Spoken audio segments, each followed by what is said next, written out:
Oui, pour booster les exportations, justement avec la Chine, certaines entreprises comptent désormais sur la nouvelle route de la soie, une ligne de chemin de fer qui relie la Chine à l'Europe, 11 000 kilomètres. Les premiers trains sont entrés en circulation, chargés de centaines de milliers de tonnes de marchandises. C'est plus rapide que le bateau, plus cher aussi, et ça ne fait que commencer. Justine Veil avec Marine Zambrano et notre bureau à Lyon. Entre la Chine et l'Europe, des centaines de tonnes de marchandises transitent chaque jour. Des échanges dopés par un moyen de transport en plein renouveau, le train. Plus de 11 000 km de rails sur 2 continents, 8 pays traversés, c'est l'une des nouvelles routes de la soie, bien plus rapide que le bateau et bien moins cher que l'avion.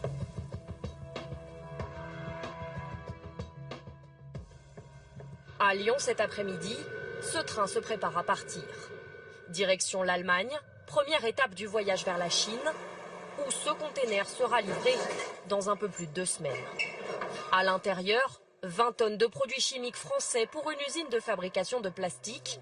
Aujourd'hui, 6 trains par semaine partent vers la Chine quand 12 arrivent en Europe. La volonté de la Chine, c'est à horizon 2020-2022 d'avoir une cinquantaine de trains de Chine vers l'Europe et autant en retour. Le trajet va durer entre 18 et 22 jours. C'est le principal avantage du ferroviaire, la rapidité.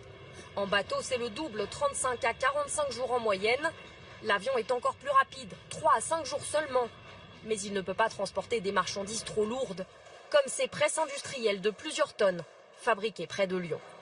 Le patron compte exporter 30% de ses machines vers la Chine cette année. Nous en avons 1, 2, ici la 3e, 4 et 5 au fond. Il utilise le train depuis le mois dernier et il en est sûr. Grâce à ses temps de livraison réduits, il sera plus compétitif. C'est un argument de plus pour être sélectionné par nos clients parce qu'on est capable de mettre à disposition ces machines à la date demandée par l'utilisateur en Chine. Mais s'il est plus rapide que le bateau, le train est aussi plus cher. Autour de 7 000 € pour un container de 20 tonnes. Par voie maritime, c'est 3 000 €. L'avion, lui, explose les compteurs, 55 000 €. Alors le train peut-il un jour devenir plus compétitif et concurrencer sérieusement le bateau? Non, selon cette experte, car il y a encore trop de problèmes logistiques. Il y a une question de standard de rails. Ce n'est pas un réseau homogène et ça demande des ajustements logistiques, y compris des changements de rails entre certains pays. Donc aujourd'hui, on est quand même encore au balbutiement de ce réseau eurasiatique ferré.